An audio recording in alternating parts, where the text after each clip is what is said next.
Hello everyone, मैं कुमार मन्नू एक बार फिर से आप सभी का स्वागत करता हूं। और आज का ये लेक्चर मैंने शेड्यूल किया है आयोनाइजेशन एनर्जी के जो भी लेक्चर्स हुए हैं, कंप्लीट आयोनाइजेशन एनर्जी कर दी गई है, बट उनका एक रिव्यू, मतलब जो कंप्लीट पूरी आयोनाइजेशन एनर्जी है उसको मैं एक लेक्चर 90 मिनट्स के अराउंड के एक लेक्चर में एक रिव्यू करना चाह रहा हूं। क्योंकि मेरे को पता है कि जब आप लोगों के पास वीडियोस पहुंचते हैं तो आप बहुत सिंसियरली उसको देखते हैं, नहीं देखते हैं, तो अल्टीमेटली लाइव की भी एक नीड होती है। तो इसीलिए मैं ये लाइव लेकर के सेशन आया हूं आपके लिए। तो आज हम लोग आयोनाइजेशन एनर्जी का एक रिव्यू लेक्चर लेने जा रहे हैं, रिव्यू करने जा रहे हैं उसको कंप्लीट पूरी आयोनाइजेशन एनर्जी एक 90 मिनट्स के अंदर। उसको हम लोग जेई नीट के लिए देखने, कहने का ये मतलब है पर्टिकुलरली जो इस नेक्स्ट सेशन जो भी कंपटीशन देंगे उनके लिए बहुत बेनिफिशियल होगा। ठीक है, तो चलिए आइए स्टार्ट करते हैं हम लोग आज का सेशन। बने रहे। आयोनाइजेशन एनर्जी अगर सिंपली आप बोले तो हमने लेक्चर में किया हुआ है कि कोई गैसियस एटम अगर है, आइसोलेटेड गैसियस एटम, आइसोलेटेड मतलब अकेला, कोई आइसोलेटेड गैसियस एटम है, अगर आप वहां से इलेक्ट्रॉन निकाल के और उसका कटायन, गैसियस कटायन तैयार करें, गैसियस कटायन तैयार करें, तो डेफिनेटली इलेक्ट्रॉन जो था वो न्यूक्लियस के कब्जे में था। आपने आउटर मोस्ट ऑर्बिट से इलेक्ट्रॉन को निकाला है, ये इलेक्ट्रॉन इसके कब्जे में है, तो इसको डिटैच करने में आपको एनर्जी देनी पड़ेगी, एनर्जी रिक्वायर्ड, क्योंकि अपने आप तो निकलेगा नहीं, इलेक्ट्रॉन बंधा हुआ है, डेल्टा एच इज पॉजिटिव। तो जो आपको एनर्जी देनी होगी आप इसी को बोलेंगे ionisation energy. Plus plus sign energy में हम लोग तब लगाते हैं जब एनर्जी होती है।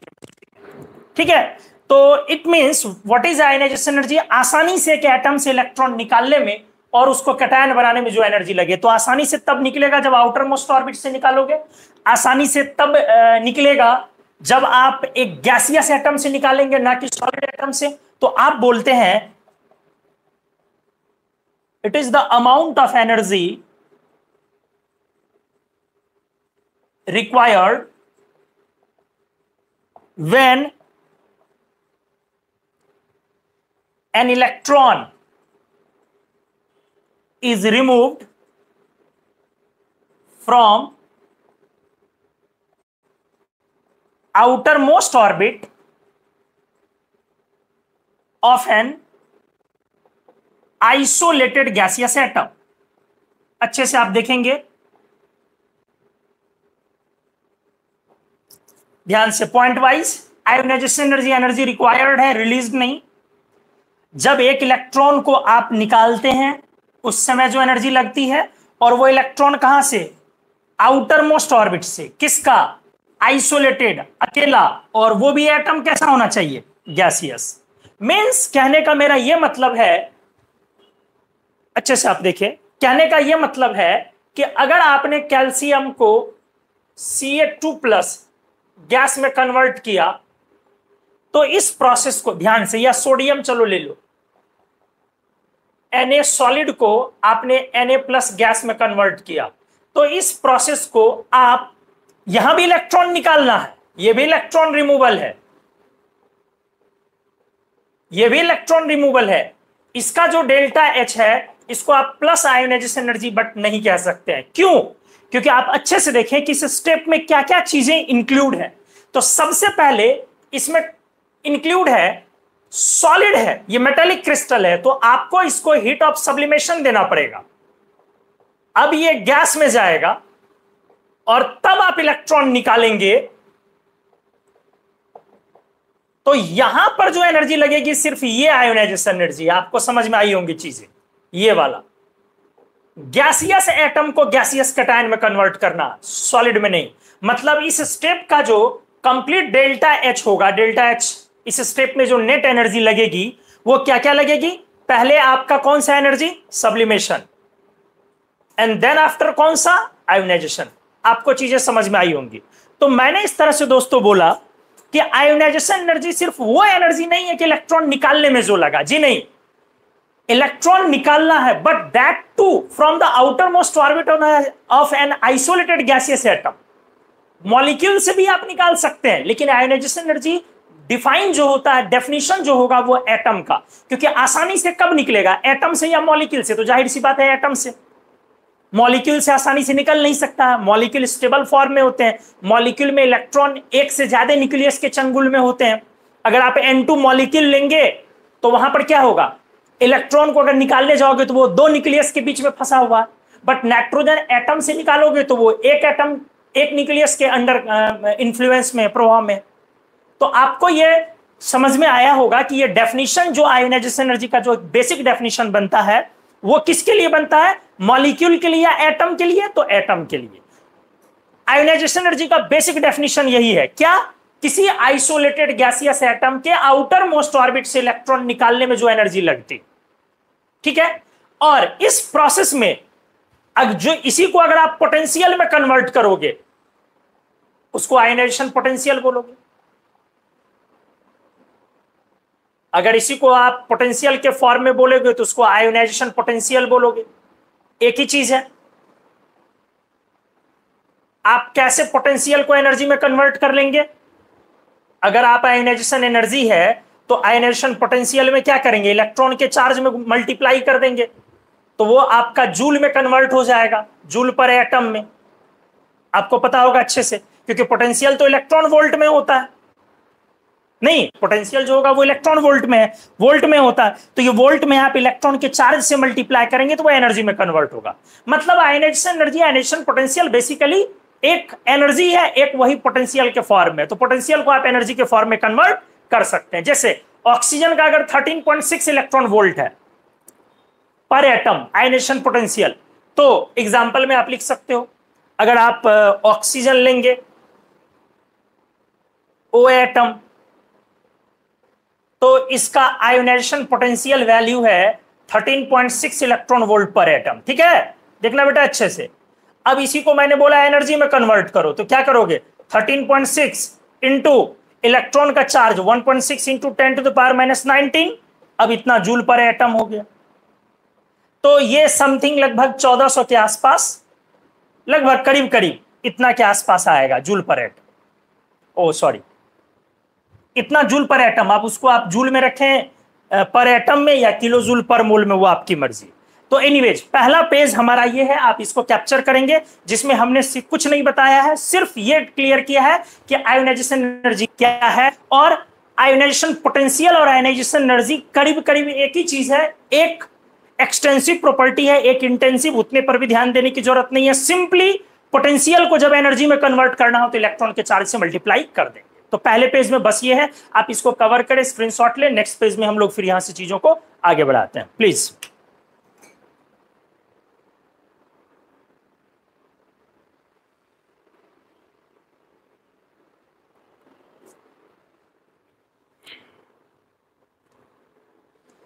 जी आइए, अब इस पेज में हम लोग पहले एप्लीकेशन स्टार्ट करते हैं आयोनाइजेशन एनर्जी पर।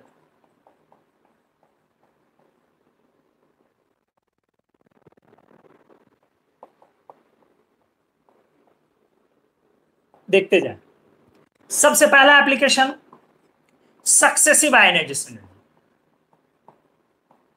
सक्सेसिव क्रमशः आपने लेक्चर में पढ़ा होगा, मैंने पढ़ाया है, लगातार इलेक्ट्रॉन अपने को निकालना, निकालते चले जाना, रुकना नहीं है। मतलब सर क्या है, मतलब यह है कि अगर ये आपका X गैसियस है तो आप पहला इलेक्ट्रॉन निकाल के X प्लस गैसियस में ले जाओ, फिर आप X प्लस से भी एक इलेक्ट्रॉन निकालो और X डबल प्लस गैस में ले जाओ, फिर आप X2 प्लस से भी निकालो, लगातार निकालते चले जाओ, X ट्रिपल प्लस गैस में जाओ, अच्छे से देखोगे, सक्सेसिव रिमूवल इसी को बोलते हैं। तो अब यह देखना है कि पहले से धीरे धीरे ये एनर्जी ज्यादा लगेगी या कम लगेगी, ठीक है। तो जो X का साइज था, X प्लस का साइज उससे छोटा होएगा और X2 प्लस का साइज और छोटा होएगा, और जेड इफेक्टिव भी बढ़ेगा, आपको हमने पढ़ाया है।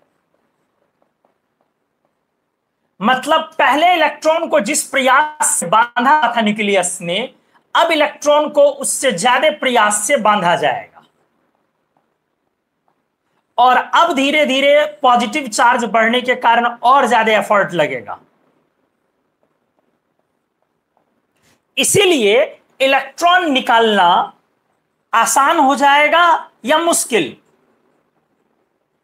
रिमूवल ऑफ इलेक्ट्रॉन जो होगा दोस्त, यह आसान होगा कि डिफिकल्ट हो जाएगा? धीरे धीरे डिफिकल्टी इसकी बढ़ती जाएगी, मतलब पहले से ज्यादा एनर्जी लगते जाएगा,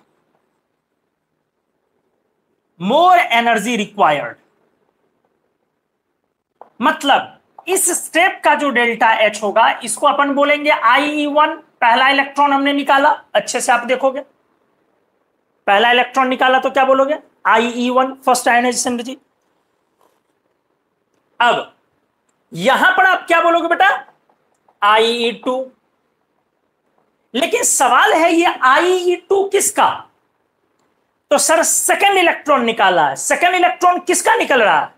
X का। एकदम ध्यान जमाए रहेंगे, X प्लस का नहीं, X प्लस का तो पहला निकल रहा। तो या तो आप इसको IE2 बोलेंगे, या और क्लियर करके IE2 ऑफ X बोलेंगे, या और क्लियर करके IE1 ऑफ X प्लस बोलेंगे। आपको ये चीजें समझ में आ गई होंगी। X प्लस का बोलोगे तो पहला आयोनाइजेशन एनर्जी, क्योंकि उसने पहला लूज किया है। X का बोलोगे तो दूसरा आयोनाइजेशन एनर्जी, क्योंकि उसने दूसरा लूज किया है। चलो नीचे वाले से मैं एक बार और क्लियर करता हूं आपको। इस वाले से इसका जो डेल्टा एच है, तीसरा इलेक्ट्रॉन निकल रहा, तो IE3 बोलो। किसका IE3? X का, क्योंकि X का तीसरा निकल रहा है। लेकिन IE2 बोलोगे किसका? X प्लस का। और IE1 बोलोगे किसका? X का, सॉरी X2 प्लस का। 2 प्लस का पहला निकल रहा है, 1 प्लस का दूसरा, और X का तीसरा। अब आपको चीजें समझ में आ गई होंगी। ये क्लियर करना थोड़ा जरूरी है। हमने बोला, एक एग्जांपल यहां से ले लो। अगर मान लो कि Mn3 प्लस को या Mn6 प्लस को गैसियस में मैं Mn7 प्लस में कन्वर्ट कर रहा हूं, मैं इसको क्या सब बोल सकता हूं? जरा गौर से देखो। ये Mn6 प्लस का पहला हुआ, पहले ठीक से देख लो इसको, पहले ऐसे सोचो, 6 निकला हुआ है, तो अब तुम छठा तो नहीं निकालोगे इलेक्ट्रॉन, 6 तो निकल चुका है, तुम 7वां निकालोगे ना दोस्त। अगर ये 6 निकल चुका है तो तुम छठा नहीं निकालोगे, 7वां निकालोगे। अगर 7वां निकालोगे तो किसका? Mn का। तो आप सबसे पहले इसको बोल सकते हो IE7 ऑफ Mn। जरा ध्यान दो, 7, ये वाला 7 आया। फिर मैं बोलूं कि, ध्यान से सुनो, अगर मैं बोलूं कि 6 प्लस का कौन सा, तो IE1 ऑफ Mn6 प्लस। आप गौर कर रहे हो, 6 1 7। अगर मैं बोलूं कि IE2 किसका होगा, तो बोलोगे 5 प्लस का। अब आपको समझ में आ गया होगा।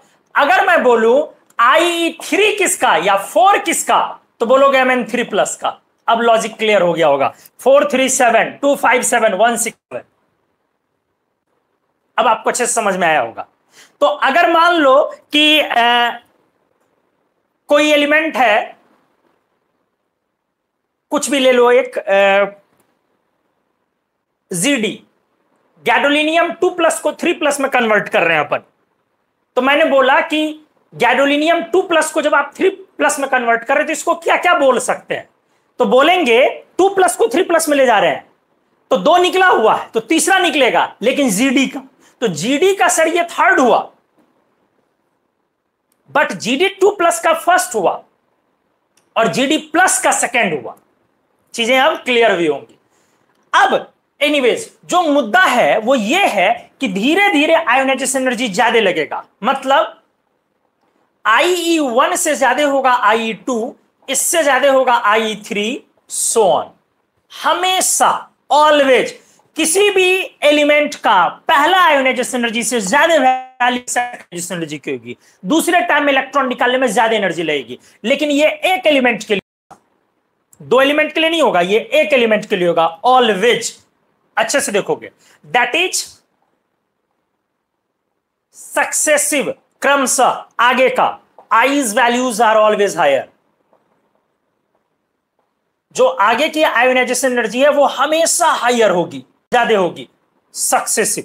जैसे एग्जांपल में ऐसे ले लो, नियोन एक इनर्ट गैस है, इससे ज्यादा आयोनाइजेशन एनर्जी Na+ की होगी, इससे ज्यादा Mg2+ की होगी, इससे ज्यादा Al3+ की होगी।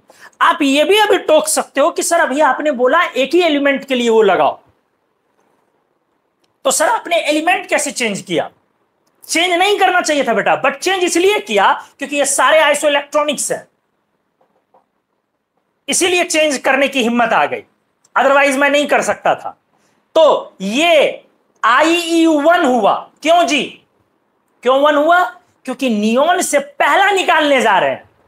और यहां पे IE3 मत बोल देना बेटा, 3 निकल चुका है, चौथा निकालने जाओगे तो यहां डिफाइन होगा IE4, यहां डिफाइन होगा IE2 निकला हुआ है 3, यहां डिफाइन होगा IE2 और यहां डिफाइन होगा IE1। तो सक्सेसिव आयोनाइजेशन एनर्जी की वैल्यू हमेशा ज्यादा होती है क्योंकि Z इफेक्टिव का मान धीरे धीरे बढ़ते चले जाता। उम्मीद है ये आपको समझ में आया होगा, ये पहला एप्लीकेशन। तो डेफिनेशन के बाद हमने एक एप्लीकेशन किया सक्सेसिव आयोनाइजेशन एनर्जी। आप इसका स्क्रीनशॉट लें, इसको कैप्चर करें। अगले पेज में नेक्स्ट एप्लीकेशन की तरफ मैं आता हूं।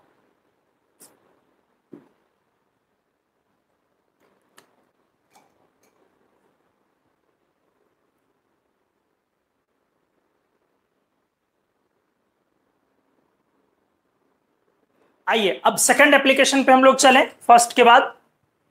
सेकंड एप्लीकेशन है आपका फैक्टर्स अफेक्टिंग आयोनाइजेशन एनर्जी। कौन कौन सी चीजें प्रभावित करेंगी? सबसे पहले साइज। डेफिनेटली साइज जब छोटा होगा तो इलेक्ट्रॉन न्यूक्लियस के क्लोज होगा, और जब साइज बड़ा होगा तो इलेक्ट्रॉन न्यूक्लियस से दूर होगा। तो इसीलिए आपको यहां पर एनर्जी ज्यादा लगेगी, प्लस आयोनाइजेशन एनर्जी ज्यादा होगी, और यहां पर आपकी एनर्जी कम लगेगी। क्लियर है चीजें? क्योंकि यहां पर न्यूक्लियस के क्लोज है ज्यादा इसके रिस्पेक्ट में। तो ionisation energy inversely proportional size. जहां साइज छोटा, आयोनाइजेशन एनर्जी सिंपली यूजुअली ज्यादा। तो साइज छोटा किधर? Right end up. लेकिन यहां इसके बाद 8A ग्रुप छोटा नहीं है, लेकिन ये स्टेबल इनर्ट गैसेज है, इसको छोड़ के हम बात कर रहे हैं राइट एंड अप। तो साइज डिक्रीज करेगा, इसीलिए आयोनाइजेशन एनर्जी इंक्रीज करेगी। सिंपल है। बट इनर्ट नोबल गैसेज का एबनॉर्मली हाई आयोनाइजेशन एनर्जी होगा स्टेबिलिटी के कारण। आप समझ ही पा रहे हैं? तो चलो मैं इसको डिस्कस करूंगा। नेक्स्ट, Z इफेक्टिव का भी रोल होगा ना जी, क्योंकि Z इफेक्टिव ही तो एक्चुअली इलेक्ट्रॉन को बांधे हुए है। तो आयोनाइजेशन एनर्जी डायरेक्टली प्रोपोर्शनल हो जाएगी Z इफेक्टिव। नेक्स्ट, कॉन्फ़िगरेशन पर भी फर्क पड़ेगा। आखिर क्यों आप बार बार बोलते हैं कि इनर्ट गैस की ज्यादा हो जाएगी? तो कॉन्फ़िगरेशन पे भी फर्क पड़ेगा। अच्छे से देखोगे तो स्टेबिलिटी ऑफ कॉन्फ़िगरेशन,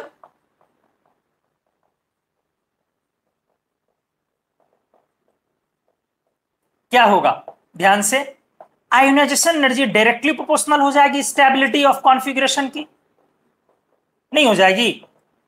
जब जब कॉन्फ़िगरेशन स्टेबल होगा तब तब आयोनाइजेशन एनर्जी बढ़ जाएगी। ये बड़ा अच्छा पॉइंट है, इसको जरा एक बार डिस्कस करते हैं। ध्यान से देखो, कॉपर एंड जिंक,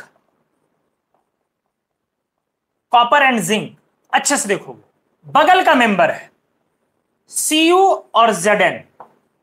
आप जानते हैं, अगर मैं साइज की बात करूं तो आपको मैंने पढ़ाया हुआ है कि साइज कॉपर से बड़ी होती है जिंक की, तो इस हिसाब से इसकी आयोनाइजेशन एनर्जी कम होनी चाहिए। बट जिंक की जो कॉन्फ़िगरेशन है वो है 4s2 3d10, इसकी जो कॉन्फ़िगरेशन है वो है 4s1 3d10। तो आप देख रहे हैं ये स्टेबल है, आप 4s से निकालेंगे बाहर से और इसमें आप 3d से 4s से निकालेंगे, तो आप देखिए इन दोनों में वो स्टेबल है।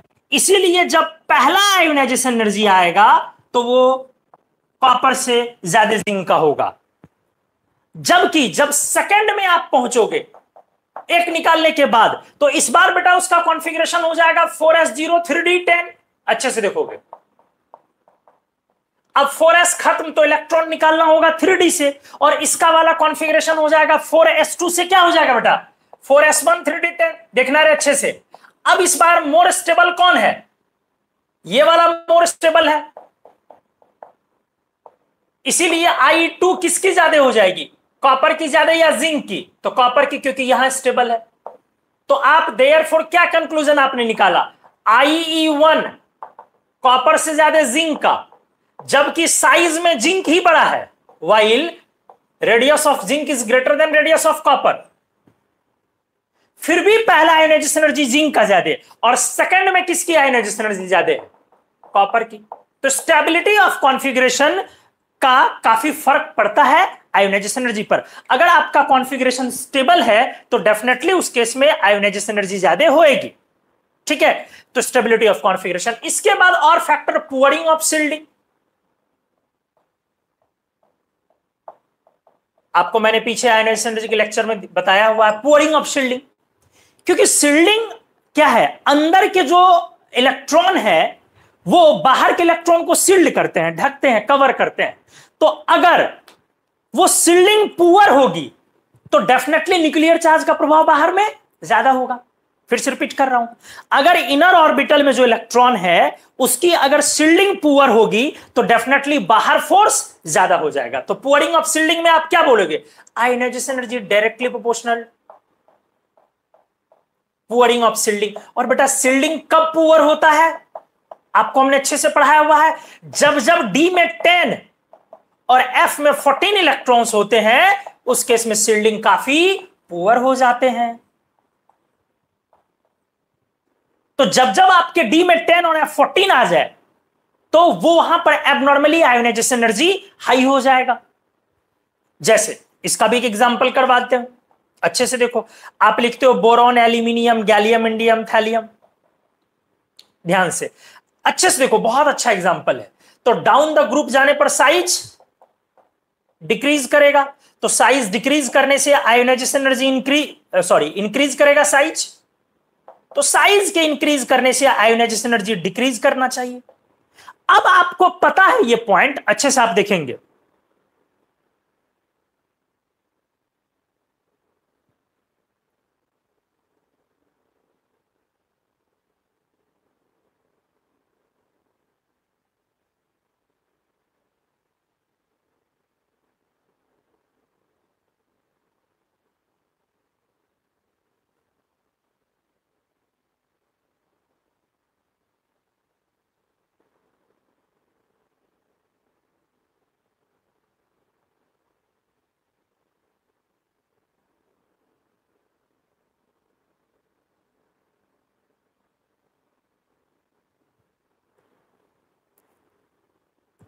हाँ जी, देखिए, तो आयोनाइजेशन एनर्जी डिक्रीज करेगी साइज के बढ़ने से। लेकिन आपको हमने पढ़ाया हुआ है कि एल्यूमिनियम और गैलियम में साइज का मामला उल्टा है। ध्यान से देखोगे, एल्यूमिनियम बड़ा है गैलियम से, क्योंकि इसके पास 3d10 है और इसके पास कोई d इलेक्ट्रॉन नहीं है, नो d इलेक्ट्रॉन। तो पुअरिंग ऑफ शील्डिंग के कारण, ध्यान से देखो, ये पुअरिंग ऑफ शील्डिंग थी, तो पुअरिंग ऑफ शील्डिंग के वजह से ही तो इसकी साइज छोटी है, और साइज भी छोटी है तो आयोनाइजेशन एनर्जी भी ज्यादा होगी। एल्यूमिनियम गैलियम में उल्टा, आयोनाइजेशन एनर्जी का ट्रेंड उल्टा, उल्टा मतलब नीचे डिक्रीज कर रहा था, इसमें उल्टा। अब देखो यहां पे आके 4f14 भी हो गया, तो आप समझ रहे हैं अब ये इसके कारण वेरी हाई आयोनाइजेशन एनर्जी हो जाएगी, क्योंकि शील्डिंग तो F14 काफी पुअर है।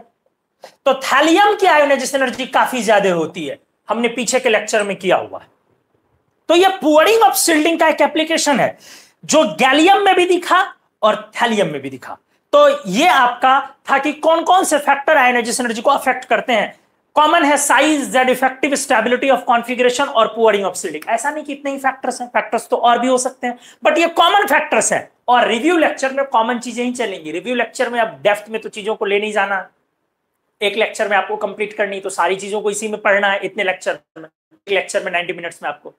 तो हमने ये आपको बताया, ये आपका थर्ड पेज था। इस पेज में कौन कौन से फैक्टर आयोनाइजेशन एनर्जी को अफेक्ट करते हैं, क्या सब, फिर से देख लो। साइज छोटे होने से आयोनाइजेशन एनर्जी ज्यादा होगा, जेड इफेक्टिव ज्यादा होने से आयोनाइजेशन एनर्जी ज्यादा होगा, कॉन्फ़िगरेशन की स्टेबिलिटी ज्यादा होने से, और ये बात ध्यान रखें, याद रखें इनफैक्ट कि फर्स्ट आयोनाइजेशन एनर्जी जिंक की ज्यादा होती है कॉपर से, but second ionisation energy copper की ज्यादा होती है जिंक से। ये आपको याद रखना पॉइंट को। इसके बाद पुअरिंग ऑफ शील्डिंग, जब जब D10 और F14 आएगा उस समय में शील्डिंग पुअर होने से एबनॉर्मल आयोनाइजेशन एनर्जी हाई होगी। तो इन चीजों को एक बार आप कैप्चर करें जल्दी से। नेक्स्ट पेज में बनाते हैं आपको लेकर के, फिर नई चीजें बता रहे हैं जल्दी।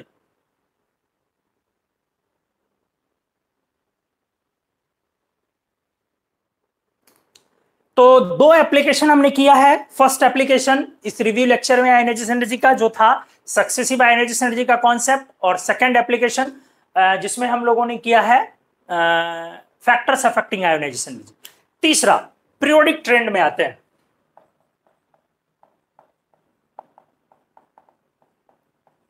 हमने हर बार बोला है कि जब भी आप पीरियोडिक ट्रेंड की बात करते हैं तो S&P ब्लॉक। अब यहां पर अक्रॉस द ग्रुप लिया जाए पहले, बाद में पीरियड, ठीक है। चलो 1A ग्रुप लिख रहा हूं, lithium, sodium, potassium, rubidium, caesium. Down the group जाने पर साइज इंक्रीज करेगा, इसीलिए आयोनाइजेशन एनर्जी डिक्रीज होएगी। हमने स्पष्ट मैसेज दिया था कि नो पुअरिंग ऑफ शील्डिंग, करीब करीब पुअरिंग ऑफ शील्डिंग नहीं लेते हैं, almost no pouring of shielding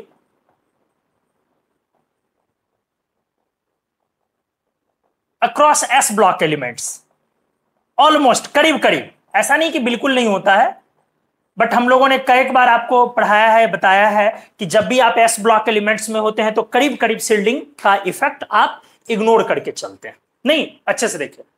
तो इसलिए कहीं D10, जबकि इसके पास D10 होगा भी, किसके पास, रुबिडियम के पास, लेकिन इसको इग्नोर कर लेंगे। इसके पास भी D10 होगा बट इसको इग्नोर कर लेंगे क्योंकि ये काफी अंदर होगा। हमने पढ़ाया आपको 3D10 के बाद जो लेयर होगा वो 4s का लेयर होगा, 2 इलेक्ट्रॉन, फिर 4p6 का लेयर होगा, 6 इलेक्ट्रॉन। तो ऑलमोस्ट हम लोग उसको इग्नोर कर लेते हैं। हाँ, अगर आप एग्जैक्टली फ्रांसियम पर आएंगे तो फ्रांसियम में थोड़ा सा सर दिखता है F14 की वजह से, इसलिए फ्रांसियम मामूली रूप से सीजियम से ज्यादा हो जाता है। बट रेडियो एक्टिव एलिमेंट की केमिस्ट्री आपको पढ़नी नहीं है, इसलिए इग्नोर कर लो। अगर 2A ग्रुप में भी जाओगे तो वही बातें मैं बोलूंगा, बेरिलियम, मैग्नीशियम, कैल्शियम। अभी आप S ब्लॉक पढ़ रहे हो, जब तक आप 1A 2A का एग्जांपल ले रहे हो, ये 11th का है। अब यहां पर थोड़ी दूर D ब्लॉक है, और D ब्लॉक का काम है ये पुअरिंग ऑफ शील्डिंग क्रिएट करता है, और इसका पूरा का पूरा खामियाजा भुगतना पड़ता है अपने P ब्लॉक एलिमेंट्स को। अच्छे से देखोगे, D ब्लॉक का क्या काम है बेटा, वो D1 to D10 क्रिएट करता है, और इसका पूरा का पूरा खामियाजा भुगतना पड़ता है किसको, अपने P ब्लॉक को। तो जब आप P ब्लॉक में अब आ गए 3A ग्रुप में, अभी अभी हमने उसका डिस्कस भी किया, यही है। तो ये पहली बार यहां 3D10 होता है, और यहां पर 5D10, 4F14 और 5D10 दोनों है। तो डाउन द ग्रुप जाने पर आयोनाइजेशन एनर्जी डिक्रीज कर रही थी, लेकिन ध्यान से देखोगे एल्यूमिनियम गैलियम में, किसमें किसमें एल्यूमिनियम गैलियम में गैलियम का ज्यादा है एल्यूमिनियम से, और थैलियम का F14 की वजह से बहुत ज्यादा।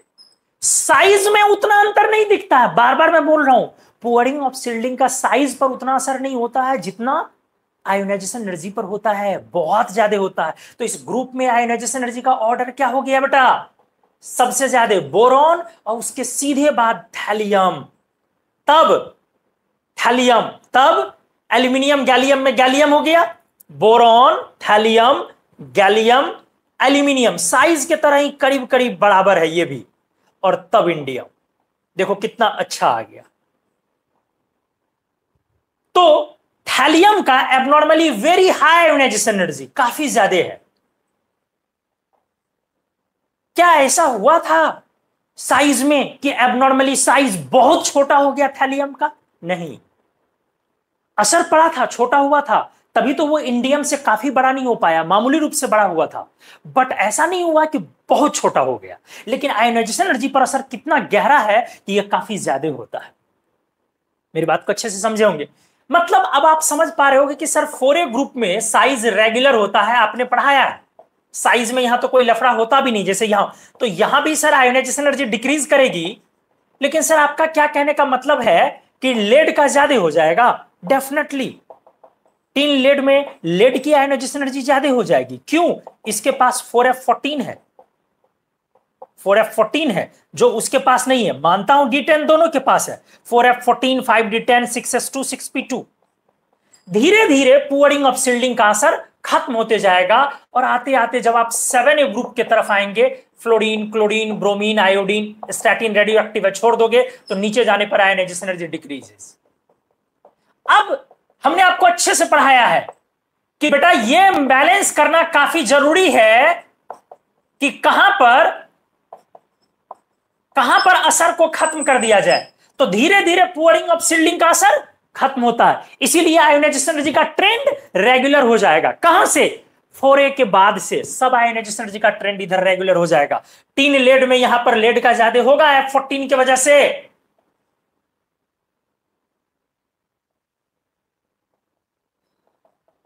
नहीं, बट उसके बाद यह असर धीरे धीरे क्या हो जाएगा? खत्म। क्यों धीरे धीरे यह असर खत्म हो जाएगा? क्यों धीरे धीरे असर खत्म हो जाएगा? क्योंकि हमने आपको बोला कि पुअरिंग ऑफ शिल्डिंग का इफेक्ट जैसे जैसे पी ब्लॉक में राइट साइड जाते हैं, पी इलेक्ट्रॉन्स बढ़ने के कारण D10 को ढकने के लिए आपके पास एक्स्ट्रा पी की लेयर आती जाती चली जाती है, इसीलिए शिल्डिंग पुअरिंग का असर घटते चले जाता है। तो इस पेज में हमने आपको एस और पी ब्लॉक का ग्रुप बताया। 1A में रेगुलर, 2A में रेगुलर, आपने पुअरिंग ऑफ शिल्डिंग का इस्तेमाल नहीं किया, अच्छे से देखें। और जब उसके बाद आप 3A में आए जहां बहुत ज्यादा उठा पटक है, 4A में भी लेड का ज्यादा है टीन से क्योंकि F14 है, और 5A ऑनवर्ड्स धीरे धीरे सब रेगुलर हो गया। तो यह था आपका S and P block elements across the group. अब बातें करते हैं S and P elements across the period. जल्दी से आप कैप्चर करें इस पेज को प्लीज, जल्दी।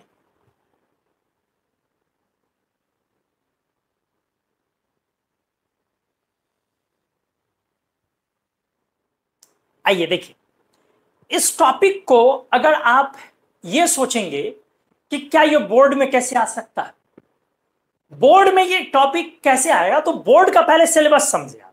एस ब्लॉक तो 12th में है नहीं, 12th बोर्ड। एस ब्लॉक तो है नहीं, पी ब्लॉक 3A ग्रुप नहीं है, 4A ग्रुप नहीं है, but 5A, 6A, 7A, 8A है। तो अगर वो ऑब्जेक्टिव पूछता है आपसे तो ये पूछेगा 4 एलिमेंट देकर के इनमें से किसकी आयोनाइजेशन एनर्जी ज्यादा है, nitrogen, phosphorus, arsenic, antimony.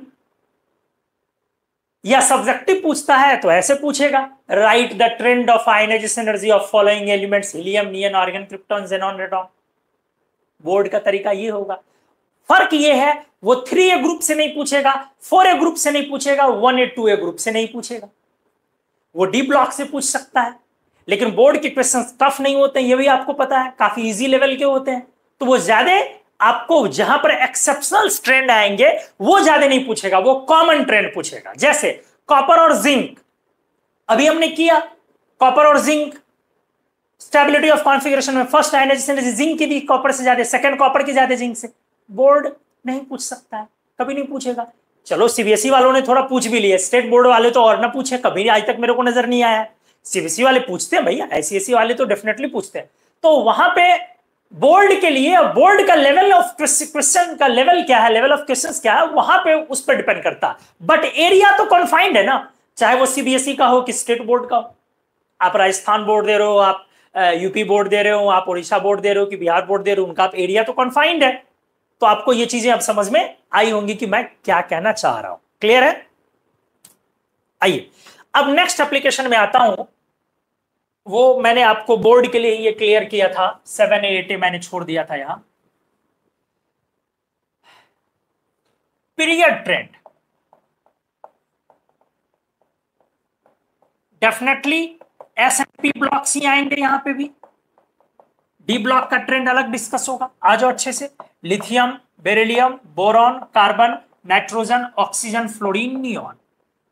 Right side जाने पे ध्यान से अच्छे से देखेंगे, इस बार साइज, राइट साइड जाने पे साइज डिक्रीज कर रहा है। इतना ही नहीं, जेड इफेक्टिव इंक्रीज करता है। डेफिनेटली इसमें कोई दो राय नहीं है, कोई शक नहीं है कि नियॉन का साइज बड़ा है, वहां तो साइज डिक्रीज नहीं कर रहा है। लेकिन नियॉन के पास जो एडिशनल फैक्टर है वो है, एक तो मोर जेड इफेक्टिव, ध्यान से, लार्ज साइज है, बट लेकिन इसके पास जो एडिशनल फैक्टर है वो जेड इफेक्टिव ज्यादा। आपको मैंने पढ़ाया जेड इफेक्टिव राइट जाने पे बढ़ता है, और जेड इफेक्टिव के साथ स्टेबल कॉन्फ़िगरेशन भी है। तो ये दोनों फैक्टर मिलके इसके आयोनाइजेशन एनर्जी को काफी ज्यादा बढ़ा देगा। मेरी बातों को अच्छे से सुनोगे तो अच्छे से देखोगे, राइट साइड जाने पे साइज घटने से भी आयोनाइजेशन एनर्जी बढ़ती है, और जेड इफेक्टिव बढ़ने से भी आयोनाइजेशन एनर्जी बढ़ती है। जेड इफेक्टिव बढ़ता है, याद करो आप, जेड इफेक्टिव 1.3, 1.95, 2.6, 3.25 हमने करवाया हुआ है, हमने करवाया हुआ 3.9, 4.55, 5.2 इस तरह से बढ़ता है। तो कुल मिला के राइट साइड जाने पर आयोनाइजेशन एनर्जी इंक्रीज कर गया। क्या सिर्फ साइज काम किया? लोग सिर्फ साइज लिख देते हैं रीजन, जी नहीं, साइज, जेड इफेक्टिव, कॉन्फ़िगरेशन सब। अब देखो इस सब के कॉन्फ़िगरेशन में कहां कहां स्टेबल है, जरा करो। बेरिलियम का स्टेबल है 2p2, 2p3। नाइट्रोजन का स्लाइटली स्टेबल है। हमने आपको कितनी बार पढ़ाया है दोस्त, हाफ फील्ड को अपन बहुत ज्यादा स्टेबल नहीं बोलते हैं, हाफ फील्ड को अपन बहुत ज्यादा स्टेबल नहीं बोलते हैं। तो जो स्टेबल कॉन्फ़िगरेशन है उनकी एबनॉर्मली आयोनाइजेशन एनर्जी ज्यादा हो जाएगी, बगल वाले पर भारी हो गई, लेकिन इसकी बहुत ज्यादा नहीं होगी। इसकी ऑलरेडी आगे है तो ज्यादा क्या होना, ऑलरेडी आगे है ये। आप समझ पा रहे हैं कहने का मेरा मतलब? मैं एरो को अच्छे से फिर से एक्सप्लेन कर रहा हूं। बेरिलियम काफी ज्यादा है बोरॉन से, अच्छे से, लेकिन नाइट्रोजन मामूली रूप से ज्यादा है ऑक्सीजन से। क्यों ऐसा हुआ? क्योंकि इसके पास फुल फील्ड है और इसके पास हाफ फील्ड है। आयोनाइजेशन एनर्जी राइट बढ़ना चाहिए तो ज्यादा होना चाहिए बोरॉन का बेरिलियम से, क्योंकि बोरॉन का साइज छोटा है, बट बावजूद बेरिलियम का क्यों ज्यादा हुआ? स्टेबल कॉन्फ़िगरेशन से। तो ऑक्सीजन का ज्यादा होना चाहिए क्योंकि साइज छोटा है, बट नाइट्रोजन का क्यों ज्यादा हुआ? क्योंकि स्टेबल है, लेकिन बहुत स्टेबल नहीं है, इसलिए बहुत ज्यादा डिफरेंस नहीं हुआ। मतलब आपसे एक स्मार्ट क्वेश्चन ये आता है कि difference in ionisation energy beryllium boron का पूछा और difference in ionisation energy nitrogen oxygen का पूछा, तो आप बोलोगे नाइट्रोजन ऑक्सीजन का कम, बेरिलियम बोरॉन का ज्यादा।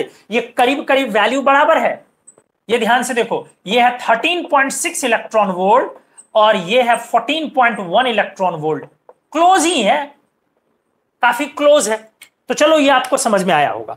तो इस तरह से फाइनली इसके ट्रेंड को लिखा जाए क्या? फर्स्ट आयोनाइजेशन एनर्जी ये सारा, नियॉन, नियॉन के बाद फ्लोरीन, बनाए रखें नजरे, oxygen, sorry nitrogen, then after oxygen, carbon, beryllium, boron and then lithium. ठीक से, मैंने इसके लिए आपको, ये रिव्यू लेक्चर है बट एक्चुअल लेक्चर में इसके लिए एक ट्रिक सिखाया था इतने लंबे चीजों को याद रखने के लिए। ये 8A है, ये 7A है, ये 5A है, ये 6A है, ये 4A है, ये 2A है, अगर आपने लेक्चर किया होगा, ये 3A है और ये 1A है। तो मैंने एक ट्रिक बनाया, इससे डिजिट एक तैयार किया, 8 7 5 6 4 2 3 1 और इजी हो गया। क्या है ये डिजिट्स? अच्छे से देख ले, 8 7 87564231 8756, याद रखना आसान है, 87564231। आप वीडियो को देखते देखते एक बार बोल भी ले सकते हैं, 87564231, 8765 नहीं, 564231, 564231। इसका क्या फायदा है, जब भी आप एसपी ब्लॉक के पीरियड को डील करें, एलिमेंट को इस पर लगा करके देख ले। जैसे सर क्या बोलना चाह रहे हो, चलो मैं एग्जांपल ऐसे कर रहा हूं, किसी को मिलता है मैग्नीशियम और क्लोरीन का कंपेयर करने, तो कोई ऐसे इसका आयनाइजेशन एनर्जी कंपेयर करने, तो कुछ लोग इसको ऐसे कर देते हैं कि ये 3s2 है फुल फील्ड, और ये 3p5 है पार्शियली फील्ड। ध्यान से देखिए, पार्शियली फील्ड, इसीलिए मैग्नीशियम फुल फील्ड वाले का ज्यादा, मैग्नीशियम का ज्यादा क्लोरीन से, ये गलत हो गया। अब आप आ जाए, मैं थर्ड पीरियड का आयोनाइजेशन एनर्जी फर्स्ट करवा के दिखाता हूं। Third period elements, first ionisation energy, सबसे ज्यादा 8A का, तो कौन है, आर्गन। फिर 7A का क्लोरीन, फिर 5A का फास्फोरस, फिर 6A का सल्फर, फिर 4A का सिलिकॉन, आप समझ पा रहे होंगे, फिर 2 मैग्नीशियम, फिर 3 एल्यूमिनियम, फिर 1 सोडियम। क्या कंक्लूजन निकला, क्लोरीन काफी ज्यादा था मैग्नीशियम से, और आपने क्या यहां गलती से कर दिया, मैग्नीशियम ज्यादा क्लोरीन से। इसलिए दोस्त इंपॉर्टेंट क्या है, ये ट्रिक, कभी कभी ट्रिक जान बचाता है। तो ये मेरा क्या शुद्ध देसी जो बोलते हैं हम लोग, वो मेरा खुद का बनाया हुआ ये ट्रिक है जो आपको बता रहा हूं, आप इसको अच्छे से लर्न करें। 87, अब तो इसको कॉपी बहुत सारे लोगों ने किया, हमारे ढेर सारे स्टूडेंट्स टीचर हैं सैकड़ों की तादाद में, तो अब वो लोग भी इसको यही बोलते हैं, हमारा शुद्ध देसी बना हुआ है, मैंने बड़ी मेहनत से बनाया है, बट हाँ ठीक है, चलो चलता है, लोग ऐसे ही करते हैं। तो 87 आप जब भी इस तरह से आए तो आप ये काम, जैसे मान लो एक एग्जांपल और लेता हूं, मान लो मैंने आपको दिया ब्रोमीन, आर्सेनिक, अच्छे से देखोगे, कैल्शियम, और एक दे दिया कुछ जर्मेनियम, और मैंने बोला आयनाइजेशन एनर्जी। आप पहले देख ले सब क्या सेम पीरियड से है, तो डेफिनेटली सारे सेम पीरियड से हैं। 19 पोटेशियम से लेके 36 क्रिप्टॉन तक सब सेम पीरियड, क्रिप्टॉन भी डाल दो, तो आप देख लो सब all belong from fourth period, they all belong from fourth period, दे लगा दिया हमने, फोर्थ पीरियड। अब जरा आप देखिए तो सब के सब इसमें फोर्थ पीरियड से हैं, तो bromine 7, arsenic 5A, calcium 2A, germanium 4A, और क्रिप्टॉन 8A। तो हमने बोला 8 है जी, है 7 ब्रोमीन है, 5 आर्सेनिक है, 6 नहीं है, 4 है, 2 है, 3 1 नहीं। देखो कितनी आसानी से सॉल्व हो गया, तो एक जादू जैसा ये आपको नजरिया देता। बाकी आप गलत फलत लगा दे कभी कुछ, अगर आपको ये ट्रिक ना पता हो तो पता चला आर्सेनिक हाफ फील्ड है तो ब्रोमाइन से ज्यादा कर दिए, गलत हो जाएंगे। तो उम्मीद है रिव्यू लेक्चर का आपको ये पेज अच्छे से समझ में आया होगा, जिसमें आपने period trend of ionisation energy को एसएनपी ब्लॉक एलिमेंट्स में डिस्कस किया है। अब इसके बाद हम लोग नेक्स्ट पेज में आते हैं, डी ब्लॉक एलिमेंट्स में हम लोग एंटर करते हैं। तो आप इसको पहले एक बार स्क्रीनशॉट ले, मैं नेक्स्ट पेज में पहुंच रहा हूं, प्लीज जल्दी से।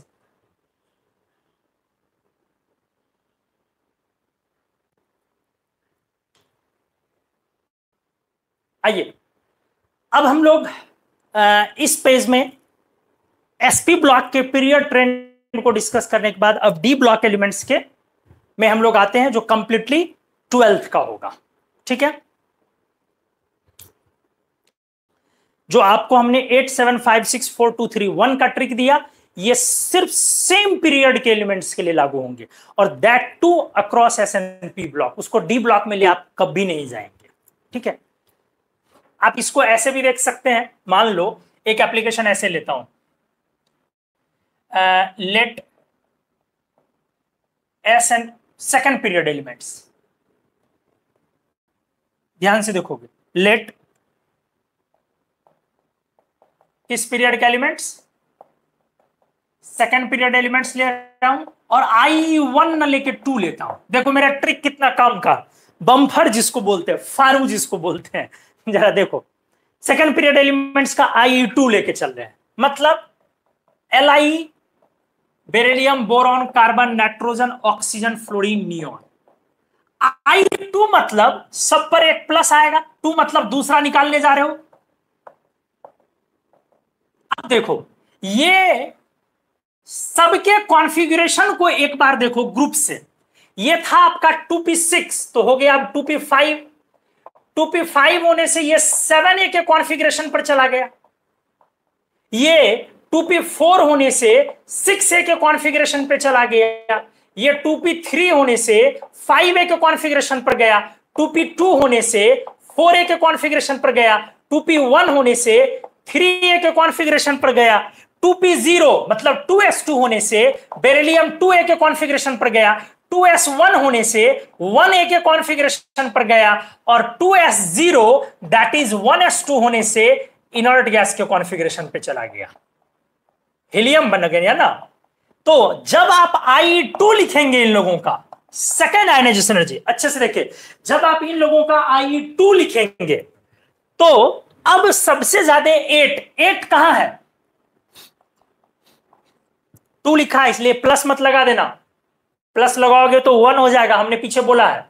तो 8 के नहीं, सॉरी 8 वहां नहीं है, अब 8 कहां है, यहां है।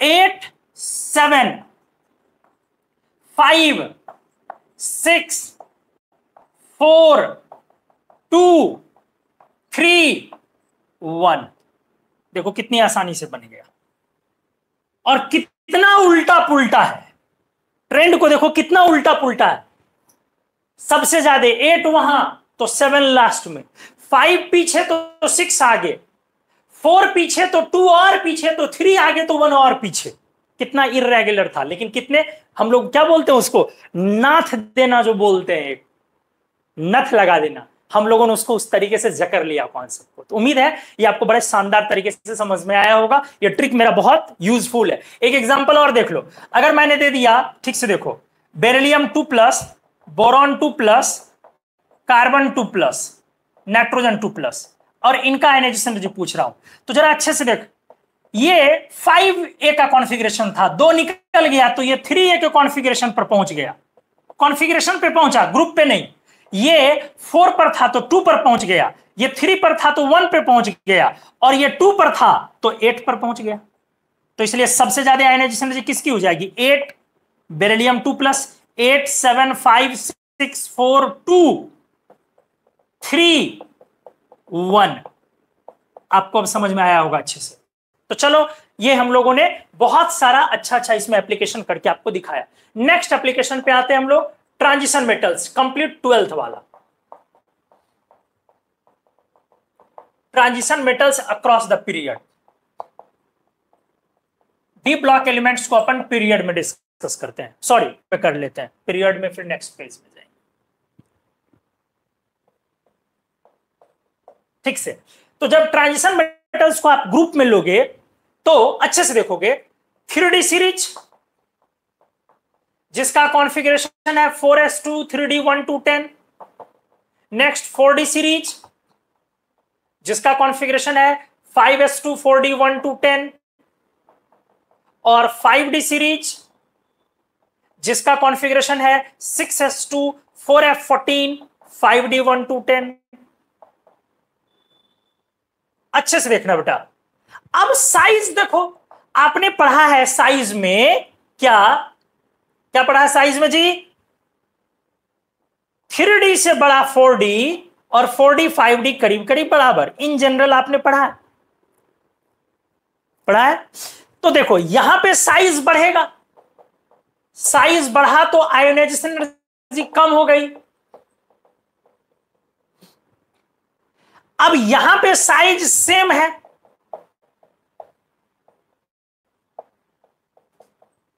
जब साइज सेम है बट इस पीरियड के मेंबर्स के पास 4f14 है, पुअरिंग ऑफ शील्डिंग, और आपने देखा है थैलियम को छलांग लगाते हुए 4f14 के कारण। तो abnormally very high ionisation energy इस सीरीज का हो जाएगा। साइज में सेम है बट इसका आयोनाइजेशन एनर्जी ज्यादा है। गौर से, साइज में दोनों सेम है बट इसका आयोनाइजेशन एनर्जी f14 से ज्यादा है, इसलिए ये सबसे ज्यादा। साइज में सेम है, एक जगह है, अब इसका आयोनाइजेशन एनर्जी ज्यादा तो उठ गया, सबसे ऊपर चला गया। तो कुल मिलाकर के आयोनाइजेशन एनर्जी का ऑर्डर क्या हो गया रे? सबसे ज्यादा 5d, तब 3d, तब 4d। बट फिर इन जनरल ये है, जैसे एग्जांपल्स लगाना हो तो कॉपर सिल्वर गोल्ड में gold copper silver, zinc cadmium mercury में मर्क्यूरी जिंक कैडमियम। आप समझ पा रहे होंगे। और एग्जांपल में लगाना है, लगा लो ध्यान से। मान लो कि अगर मैं बोलूं कि क्रोमियम और टंगस्टन में किसका ज्यादा, ये 5d ये 3d, किसका ज्यादा? 5d का। अगर मैं बोलूं आयरन और ऑस्मियम में किसका ज्यादा, ये 3d ये 5d, किसका ज्यादा? ऑस्मियम का ज्यादा। आपको समझ में आ गया होगा। ये तो रिव्यू लेक्चर है, बाकी डिटेल लेक्चर में। हाँ, बट एक मिनट पहले और एक चीज डिस्कस कर दूं। बट 3b ग्रुप में साइज रेगुलर था, आपको अच्छे से याद होगा। जब साइज रेगुलर है तो आयनाइजेशन एनर्जी भी डिक्रीज करेगा। मतलब यहां पर डिक्रीजेज रेगुलरली, एकदम रेगुलर डिक्रीज करेगा। और एक पॉइंट और है, nickel palladium platinum, review lecture में इसको डिटेल में डिस्कस नहीं किया जा सकता। इसमें ionisation energy down the group बढ़ता है और पीरियोडिक टेबल का यह अकेला ग्रुप है जहां डाउन द ग्रुप बढ़ता है। ये रिव्यू लेक्चर, इसका रीजंस मैं एक्सप्लेन नहीं कर पाऊंगा जल्दी, डिटेल लेक्चर में मैंने किया हुआ है ऑलरेडी। डाउन द ग्रुप जाने पर बढ़ता है। इन शॉर्ट समझ लो ना, इसके पास 4f14 है, इसके पास एबनॉर्मल 4d10 है। याद करो, अचानक से स्टेबल हो गया और ये बेचारा वही रह गया 3d8। तो निकेल पैलेडियम प्लैटिनम, और ये इंपॉर्टेंट भी है कि डाउन द ग्रुप जाने पर बढ़ता है। और आपसे अगर पूछा जाए कि पीरियोडिक टेबल का कौन सा ग्रुप है जहां down the group ionisation energy बढ़ता है, तो अकेला वो निकल का ग्रुप है जहां ionisation energy down the group बढ़ता है। तो ये था आपका transition metal across the group. देखो मैंने स्पष्ट, देखो ये 12th का कंप्लीट एरिया, मैंने कॉपर सिल्वर गोल्ड में पूरा लिखा है तीनों का ऑर्डर, जिंक कैडमियम मर्क्यूरी में पूरा लिखा है। बट क्रोमियम मोलिब्डेनम टंगस्टन या आयरन रुदेनियम ऑस्मियम या कहीं और पूरा नहीं लिख रहा हूं। वजह क्या है ना, आप अपने दायरे में रह करके पढ़िए, हर जगह ट्रेंड आप क्लियर ना करें। आपसे कभी कंपटीशन में ना पूछने जाएगा, ना आईआईटी वाले पूछेंगे, ना जेई वाले पूछेंगे, ना नीट वाले। सारे ग्रुप में कहीं कहीं उल्टी पुल्टी चीजें भी है, बट एक चीज ऑलमोस्ट करीब करीब सेम है, क्या कि 5d की हाईएस्ट आयनाइजेशन एनर्जी, आपसे वही पूछेगा। उम्मीद है आप मेरी बातों को समझ पा रहे होंगे कि मैं क्या बोल रहा हूं, ठीक है। लेकिन डिटेल में पूछेगा, एक बार आईआईटी ने खुद पूछा है, जेई मेन ने पूछा हुआ है, नीट ने पूछा हुआ है, तीनों एग्जाम ने इन दोनों को पूछा हुआ है। तो ये कॉमन है, 12th वाले भी इसी को पूछेंगे, ये कॉमन है। बाकी अगर कुछ हाथ लगाया तो वो 3d और 5d का कंपेयर आपसे कराएगा, क्योंकि बाकी के बीच में कुछ कुछ कभी कभी प्रॉब्लम है, कभी 4d कम है तो कभी 4d बीच में है, ठीक है। कहीं कहीं रेगुलर भी है आपके एक्सपेक्टेशन पर। बट निकेल पैलेडियम प्लैटिनम ये बहुत यूनिक एग्जांपल है जो कभी आज तक ऐसे नॉर्मली दिखा नहीं है। हाँ, उसका एप्लीकेशन आता है ऑक्सीडेशन स्टेट में, बट डायरेक्टली आयनाइजेशन एनर्जी के क्वेश्चंस नहीं दिखते हैं। तो आपको बड़ा अच्छे से समझ में आया नहीं, आप मेरे को बताएं और आप इस पेज का स्क्रीनशॉट लें। नेक्स्ट पेज में मैं पीरियड ट्रेंड को डिस्कस करता हूं और फिर बाकी के एप्लीकेशंस। आज रिव्यू लेक्चर में हम लोगों को पूरी आयनाइजेशन एनर्जी कंप्लीट करनी है, प्लीज।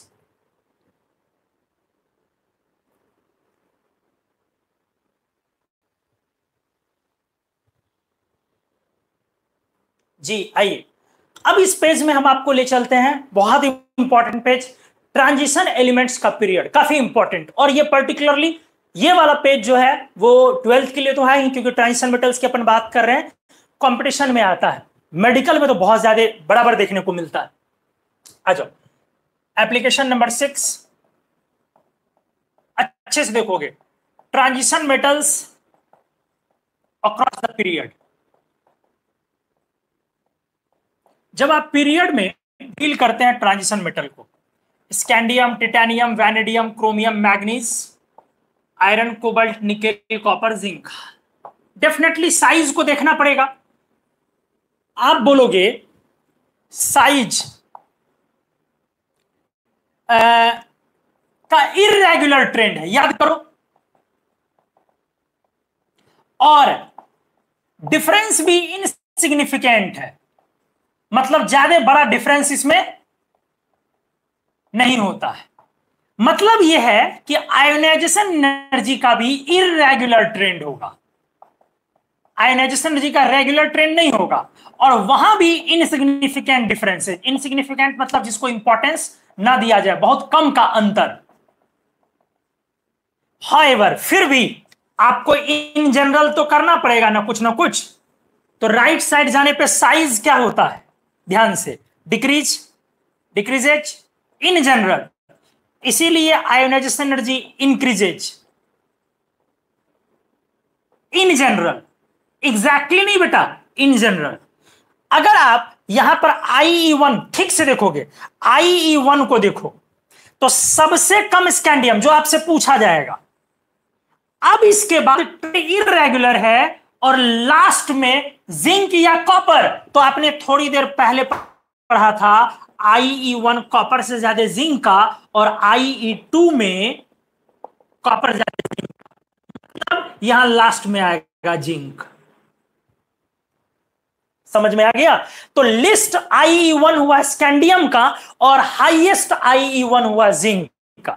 मेरी बात को अच्छे से देखेंगे, सबसे कम आयोनाइजेशन एनर्जी हुई स्कैंडियम की और सबसे ज्यादा आयोनाइजेशन एनर्जी हुई जिंक की फर्स्ट में। अगर आपके अंदर थोड़ी खुजली हो रही हो तो मैं शांत कर दूं, ठीक पिछला एलिमेंट कहीं से भी कॉपर नहीं है, ठीक पिछला एलिमेंट आयरन है, तो आपको अब खुजली नहीं होनी चाहिए। अगला ठीक जो पिछला एलिमेंट है सेकंड हाईएस्ट, वो आयरन का। सोचो किस कदर इररेगुलर है, किस कदर ये इररेगुलर है। आयरन के बाद अगला नंबर है फिर कोबाल्ट का, तब है कॉपर, तो बहुत ज्यादा अंदर में इररेगुलर है। तो ऐसा नहीं कि आपके एनसीईआरटी में पूरे का ट्रेंड नहीं दिया हुआ है, पूरे सभी की वैल्यू दी हुई है, मतलब पूरा ट्रेंड दिया हुआ है, लेकिन यकीन माने आपसे कंपटीशन में नहीं पूछेगा। अगर मैं सब पढ़ा दूं तो नॉलेज तो आपकी बढ़ जाएगी, लेकिन आप ना जैम की तैयारी कर रहे हैं, ना जेआरएफ की तैयारी कर रहे हैं, ना सीएसआर नेट आपको देने हैं, आप अभी नॉर्मल जेई एडवांस नीट ये सब के स्टूडेंट हैं, इसीलिए आप ज्यादा पर ना जाए। आपको जो हमने बोला ये आप देखें। लिस्ट IE1 किसका है, स्कैंडियम, और मोस्ट जिंक। अब आ जाओ अगेन, जो कंपटीशन में काफी ज्यादा देखे गए वो IE2। IE2 में ध्यान से जो पूछेगा फिर आपसे, वो अभी भी स्कैंडियम सबसे कम, लेकिन इस बार हाईएस्ट क्या जिंक रहेगा, तो जी नहीं, जिंक से ज्यादा कॉपर। आपको चीजें समझ में आ गई होंगी। और बीच में क्या होगा, इररेगुलर, जैसे यहां पे बीच में क्या हो गया, इररेगुलर ट्रेंड। अब आप समझ पा रहे होंगे। अच्छा, ट्रेंड बेटा क्यों इररेगुलर हो गया, क्योंकि सर साइज में ज्यादा का डिफरेंस नहीं था, बहुत कम का डिफरेंस था, और साइज का ट्रेंड भी इररेगुलर था। अब मैं अगर आपसे फिर पूछूं IE3 में क्या होएगा, तो 3 में स्कैंडियम फिर से लोवेस्ट, और हाईएस्ट तो जिंक ही होएगा। जिंक बहुत ज्यादा होएगा, क्योंकि जिंक में 2 निकल गया 4s, तो अब तो फुल फील्ड बहुत स्टेबल कॉन्फ़िगरेशन होगा। तो IE1 में जिंक आयरन से उतना ज्यादा नहीं था जितना IE2 में ठीक अपने पिछले एलिमेंट निकल से जिंक बहुत ज्यादा है, क्योंकि इसका स्टेबल कॉन्फ़िगरेशन और बीच में इररेगुलर ट्रेंड। तो पहला क्वेश्चन का एरिया डी ब्लॉक से यह है कि IE1 में लोवेस्ट हाईएस्ट तो हाईएस्ट जिंक, IE2 में लोवेस्ट हाईएस्ट कॉपर, और IE3 में लोवेस्ट हाईएस्ट जिंक। अब एक और जो क्वेश्चन है ध्यान से, वो है आपका मैग्नीज, क्रोमियम, अच्छे से देखोगे, क्रोमियम, मैग्नीज, आयरन, इन तीनों एलिमेंट का IE1, IE2 और IE3 का ऑर्डर।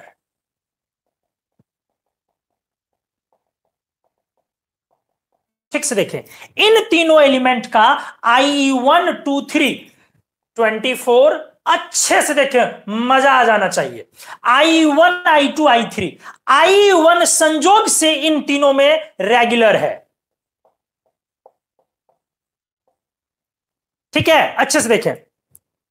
अब I2 और I3 के लिए मैंने एक ट्रिक डिजाइन किया है, 4 5 6 एंड 5 4 6। अच्छे से देखें, आप निकाल नहीं पाएंगे, इतना आसान नहीं है। I2 के लिए मैंने बोला 456, पहले ज्यादा वाले को बोल रहा हूं, और I3 के लिए 546 546। क्या मतलब हुआ? 4 क्रोमियम, 5 मैग्नीज और 6 आयरन के लिए मैंने इस्तेमाल किया। तो I2 किसका ज्यादा मैंने बोला? क्रोमियम का। चलो यहां पे लिख लो, यहां रेगुलर है। I1 इसका, आयरन तो आपने देखा ही काफी ज्यादा होगा। याद करो क्यों, याद करो क्यों? आयरन सेकंड हाईएस्ट है। समझ में आया? 1 में आयरन सेकंड हाईएस्ट है, तो 1 रेगुलर। अब 2 में मैंने बोला 456, 4 मतलब क्रोमियम, 5 मतलब मैग्नीज और 6 मतलब आयरन। इसमें बोला 546, 5 मतलब सबसे ज्यादा मैग्नीज, 4 मतलब क्रोमियम और 6 मतलब आयरन। ये काफी इंपॉर्टेंट है, बहुत इंपॉर्टेंट।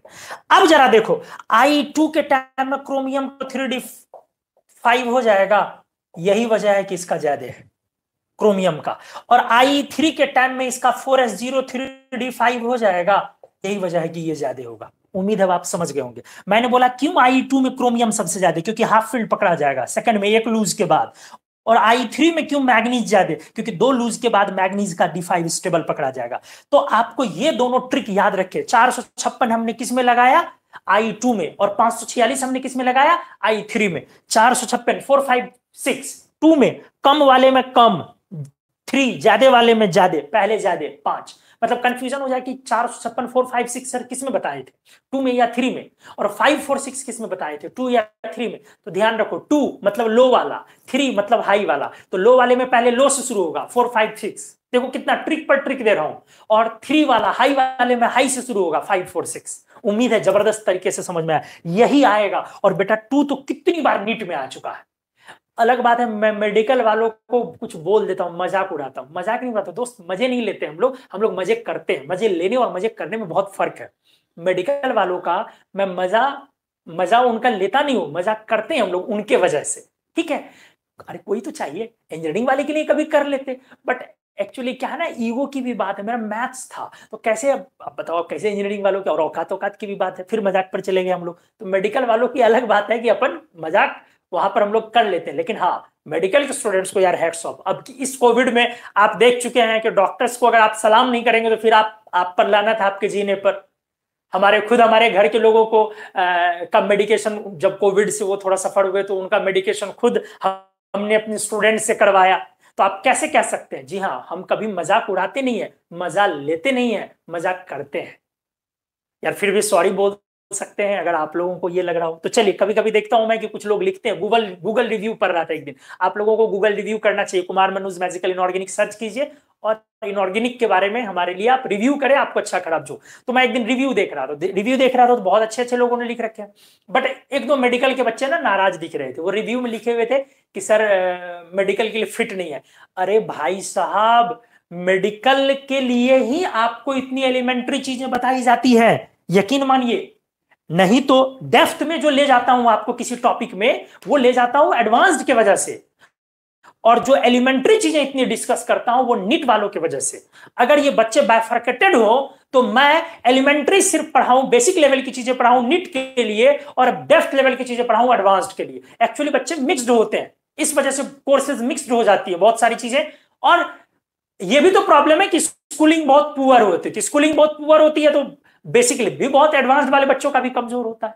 लेकिन मेरा कोई कभी इरादा नहीं रहा है कि मेडिकल वाले बच्चे जो यहां से पास आउट एक बार हो गए मेरे यहां से, उनको पता है सर पार्टी तो बनती है आपके तरफ से, गिफ्ट तो बनता है आपके तरफ से जब हम लोग कुछ करके निकल जाते हैं। बहुत मेडिकल वाले बच्चों को प्यार करते हैं किससे? इंजीनियरिंग वालों से। ये बात मजाक और मजाक में हमने अभी बोली है। स्क्रीनशॉट लीजिए प्लीज।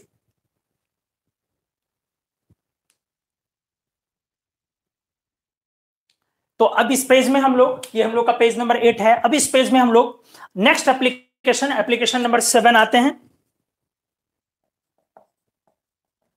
इलेक्ट्रोपॉजिटिव कैरेक्टर,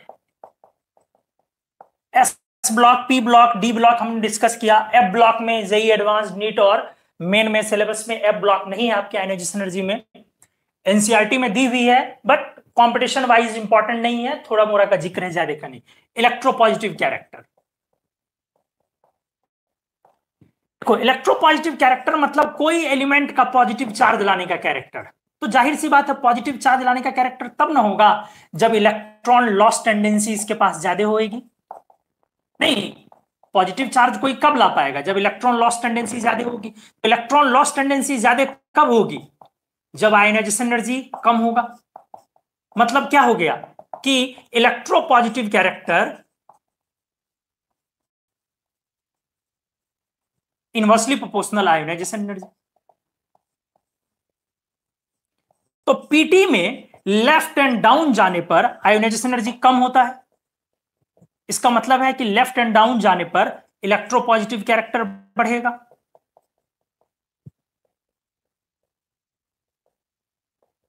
नहीं, तो मोस्ट इलेक्ट्रोपॉजिटिव एलिमेंट कौन है पीरियोडिक टेबल में जिसकी आयोनाइजेशन एनर्जी सबसे कम होगी?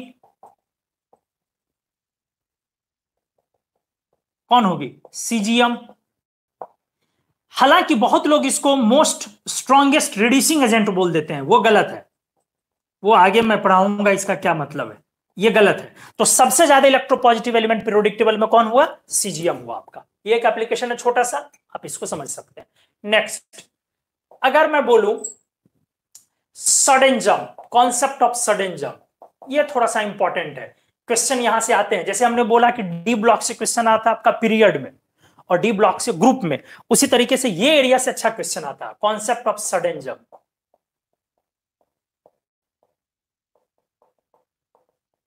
क्या मतलब है? मतलब ये है, अच्छे से आप देखें कि कोई एलिमेंट है, इसमें सेल बाय सेल इलेक्ट्रॉन है, ठीक है? अच्छे से देखें, ये जो सबसे बाहर के सेल में इलेक्ट्रॉन है, मान लो इसमें 2 इलेक्ट्रॉन मान लिया, अब इसके बाद अंदर है, तो अगर पहला इलेक्ट्रॉन निकालते हैं आप, ionisation energy x kilo joule per mole लगा, तो दूसरा निकालने में पहले से ज्यादा लगेगा y किलो जूल पर मोल। अब बेटा तीसरा जो निकालोगे वो अंदर से निकालोगे, थर्ड। तो इस सेल पर जितना न्यूक्लियर चार्ज था, इस सेल पर न्यूक्लियर चार्ज का असर उससे काफी ज्यादा है। इसीलिए जब तुम थर्ड निकालोगे और मान लो ये z किलो जूल पर मोल है, तो हिसाब क्या हो जाएगा बेटा? x से बड़ा y और y से काफी बड़ा z। क्यों? क्योंकि ये सेल अचानक अंदर गया। मतलब जब आपका वैलेंस इलेक्ट्रॉन खत्म हो जाएगा तो अचानक आयोनाइजेशन एनर्जी की वैल्यू बढ़ जाएगी। इसी चीज को बोलते हैं sudden jump in ionisation energy.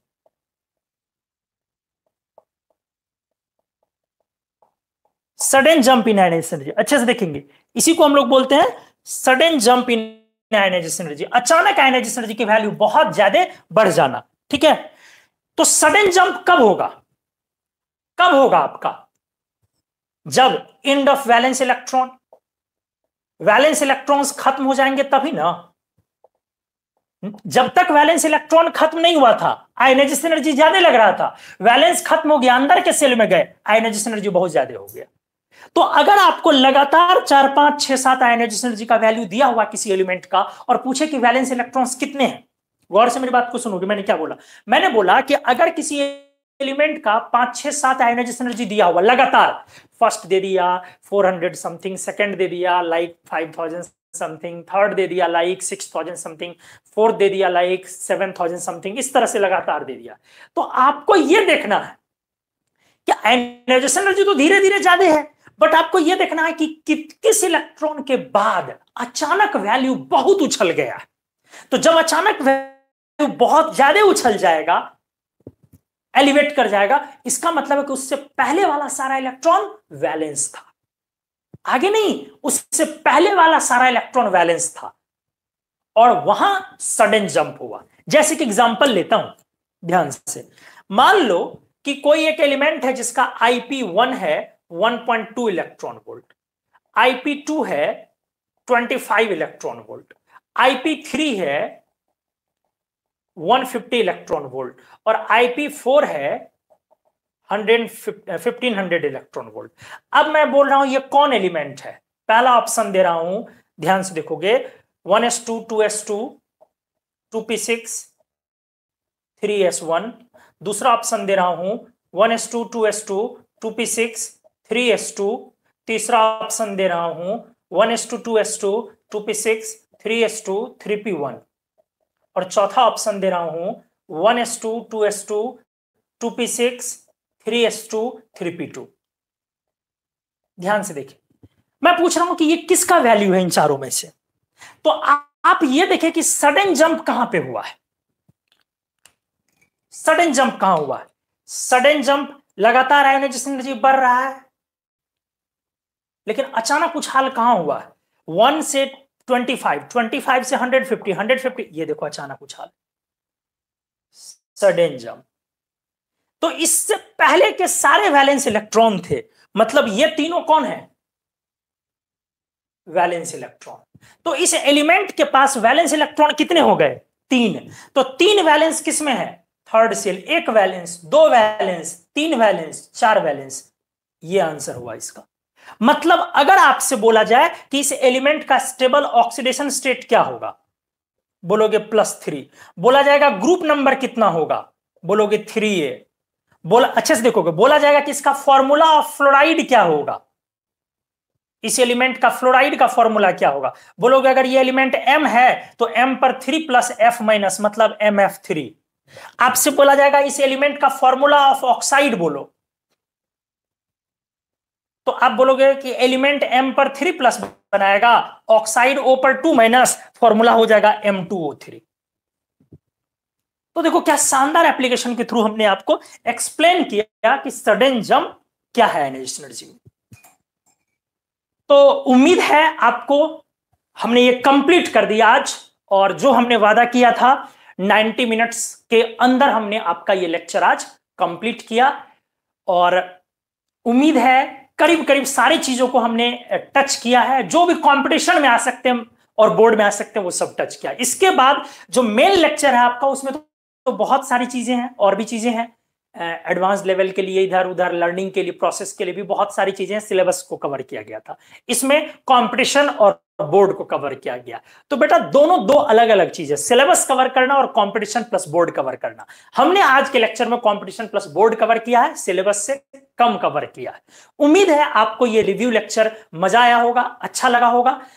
हम लोग नए सेशन की तैयारी में है। हम अपने स्टूडेंट को चाहते हैं कि हमारे स्टूडेंट जो अभी जिन्होंने बोर्ड दिया है या जिन्होंने 12th जिनके हुई है, वो लोगों को आपके माध्यम से हम तक पहुंचे। कैसे पहुंचेंगे, तो आपको पता है कि वो हमारे जो कांटेक्ट नंबर हैं, जैसे भी हैं चैनल के थ्रू या किसी के थ्रू वो हमसे अप्रोच करें, तो आप अपने जूनियर्स को बोले कि कोर्सेज स्टार्ट करें, वो लेट ना करें, ठीक है।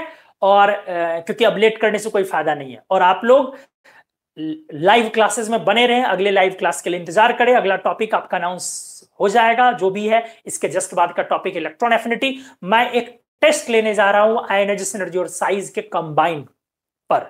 जो आपका होगा वो टेस्ट होगा आपके व्हाट्सएप ग्रुप, आपके एप्लीकेशन या जहां भी आप हैं वहां पर सारी चीजें, टेस्ट की इंफॉर्मेशन चली जाएंगी। तो आप टेस्ट के लिए इमीडिएट तैयार हो जाए। आज के आज जो आपको सजेस्टेड बुक है, वीके जायसवाल की बुक आप बनाते हैं अच्छे से, ठीक है, उसमें साइज और आयोनाइजेशन एनर्जी के टॉपिक के क्वेश्चंस, पीरियोडिक प्रॉपर्टीज, पहला यूनिट में जितने भी क्वेश्चंस हैं उसको सॉल्व कर जाए। इसके अलावा भी अगर आपको कोई और बुक है तो आप वहां से भी सॉल्व करें, मैं भी क्वेश्चंस दे दूंगा प्रैक्टिस के लिए आपको, आप वो भी करेंगे। तो आप लाइक दबाएं, शेयर करें, वीडियो खत्म होने के बाद उसके कमेंट्स में कुछ लिखें, गूगल रिव्यूज करें कुमार मनूज मैजिकल इनऑर्गेनिक का, और हमारे एप्लीकेशन का भी रिव्यूज करें जिस ऐप पर आप सारे वीडियोज पाते हैं। मिलते हैं हम लोग अगले लेक्चर में धुआंधार चीजों के साथ, electron affinity. Thank you so much.